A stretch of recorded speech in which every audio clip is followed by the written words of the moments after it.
Welcome to Not Milk Never Milk. Subscribe if you're lactose intolerant. In this video, I will show you how to make delicious coffee toffee at home. First, let's gather our simple ingredients. You'll need 1 cup of unsalted butter, 1 cup of granulated sugar, and 1/4 cup of water for the toffee base. Also, have 2 tablespoons of instant coffee granules and 1 cup of chocolate chips on hand. Don't forget a baking sheet lined with parchment paper and a reliable candy thermometer for perfect results. Now, let's create that irresistible toffee base. In a heavy-bottomed saucepan, combine your 1 cup of butter, 1 cup of sugar, and 1/4 cup of water. Stir this mixture constantly over medium heat. It's crucial to keep stirring to prevent burning. Continue cooking until your candy thermometer reaches exactly 300 degrees Fahrenheit.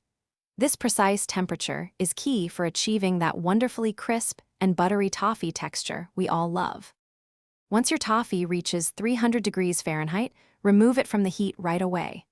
Quickly stir in the 2 tablespoons of instant coffee granules until they are fully dissolved and incorporated. The coffee will infuse a rich, aromatic flavor into your toffee. Immediately pour this hot mixture onto your prepared baking sheet, spreading it evenly. Then, generously sprinkle 1 cup of chocolate chips over the hot toffee, letting them melt slightly.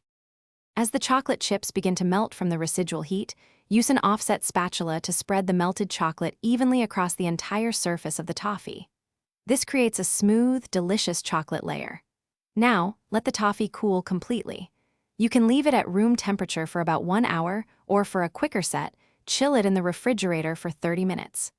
Once firm, simply break the toffee into delightful, bite-sized pieces and enjoy.